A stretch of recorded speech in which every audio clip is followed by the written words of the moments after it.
All right, let's pull back the curtain on modern political campaigns, shall we? Welcome to this explainer, where we're going to reveal the hidden mathematical engine that literally engineers voter consent.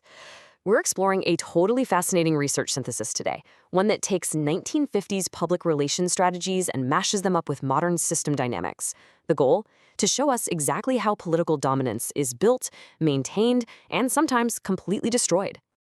Here is our roadmap for today. We'll be moving from the illusion of linear politics into the 4Ms of persuasion and the electoral dynamics engine, and then wrapping up with how campaigns are diagnosed, why they collapse, and why deeds must come before words. But before we really get into the data, think about this for a second.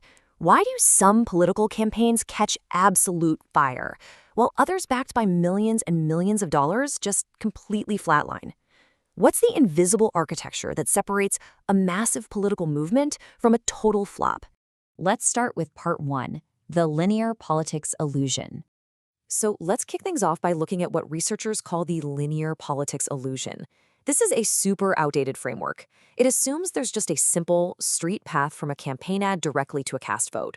Traditional models are fundamentally flawed because they treat persuasion like it's some isolated event. They assume, if you spend X amount of dollars on advertising, you're guaranteed Y amount of votes. But that totally misses the complex, non-linear feedback loops that actually govern our news feeds and, frankly, our minds. In reality, public opinion is a deeply interconnected system. It's full of self-reinforcing acceleration, sudden saturation boundaries, and critical information delays. Moving right along to part 2, the 4Ms of persuasion. To really grasp how this modern system works, we actually have to look backward for a minute. We need to see how Edward Bernays' foundational 1950s public relations principles evolved into the algorithmic models we use today. The legacy model for engineering public consent relied on 3 basic constraints. First, you had manpower, your field staff and volunteers. Second, mind power, your strategic intelligence and polling analysis. And third, money, your budgetary limits. But today, the researchers outline a crucial 4th M, and that is algorithmic media infrastructure. And this 4th M is just absolutely critical. Algorithmic media doesn't just add a little boost to a campaign. It acts as an explosive, nonlinear amplifier. It drastically shrinks transmission delays.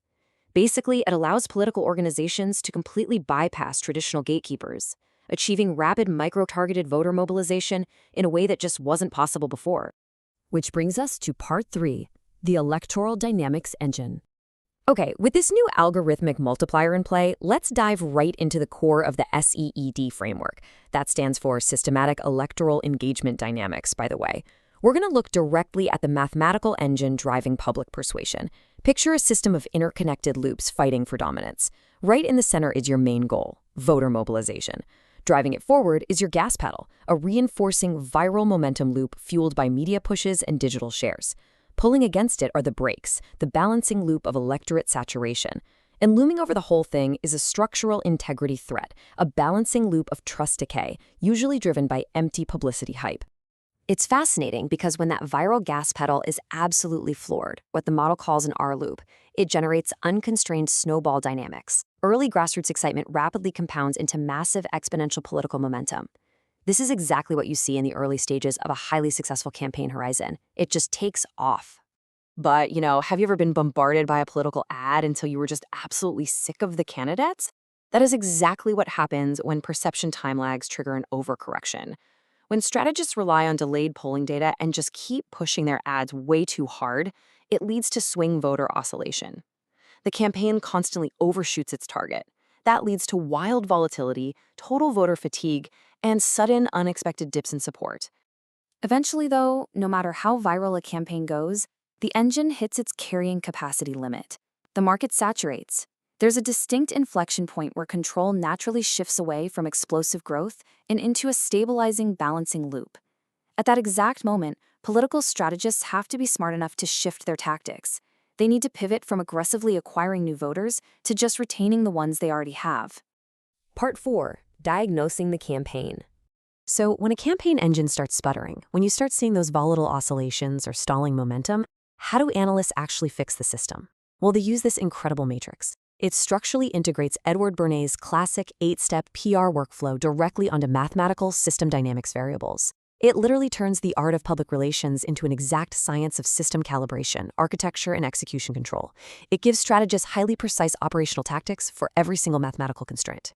The really crucial part is how they apply that matrix. They run the campaign through a super clean, 4-stage diagnostic pipeline to systematically audit performance. First, they check the current trajectory. Second, they map the loops to isolate the bad feedback mechanisms. Third, they design a targeted policy fix. And fourth, they project the new trajectory to make sure the intervention actually works. And when they actually apply this pipeline in the real world, the impact is stunningly clear. Imagine a campaign suffering from wild polling swings, just massive, jagged volatility. By implementing a structural policy intervention at the exact right moment, all that elasticity vanishes. The trajectory transforms into a smooth, stable curve that secures a much higher baseline of support. It's a total game changer. Part 5. Why political campaigns collapse. Now, what happens if strategists just completely ignore all these diagnostics and try to substitute pure communication for actual tangible policy? Well, you get the unbacked performance gap. Short-term PR hype drives up support initially, sure, but because it's completely unbacked by real deliverables, it actively decays the underlying public trust. And the moment those two metrics cross paths, the system reaches a breaking point and support suddenly drops off an absolute cliff. This catastrophic mathematical drop perfectly proves Bernays' old warning. Empty propaganda, being all sizzle and no steak, isn't just bad optics. It is a systemic, structural failure that completely and irreversibly destroys public trust over time. You simply cannot PR your way out of a policy deficit forever. It just doesn't work. Or you might see a second failure mode, the policy resistance plateau. This is where a campaign just keeps pouring money into ads without actually resolving the underlying voter grievances. When that happens, the campaign hits a wall. The actual approval rating locks into a stagnant plateau. The voters are pushing back just as hard as the campaign is pushing them. Finally, Part 6, Deeds Before Words. Ultimately, avoiding these systemic failure modes brings us to our final and frankly most crucial takeaway from this source material. True democratic dominance requires deeds before words. And if you're sitting there wondering, okay, is this all just theoretical? The answer is absolutely not. Historical reference data proves the empirical validity here. These complex equations aren't just academic sandbox games. The mathematical simulations precisely replicate the phase lags, the growth rhythms, and the plateaus of actual historical polling data.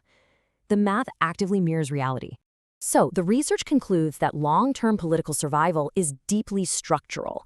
You absolutely have to prioritize actual, tangible policy deliverables and maintain strict institutional transparency. Trying to suppress information or trick the feedback loop inherently triggers severe public disengagement. You have to harmonize real institutional outputs with the electorate's civic expectations. Which leaves us with a pretty fascinating, maybe even a slightly unsettling final thought. When you look at how precisely these mechanics can be mapped and mathematically managed in our modern digital ecosystem, are your political beliefs truly your own? Or are they simply the output of a well-calibrated feedback loop engineered by the man behind the curtain? Definitely something to think about next time you see a campaign ad go viral. Thanks for joining me on this explainer. I really hope this changes how you view the political media ecosystem.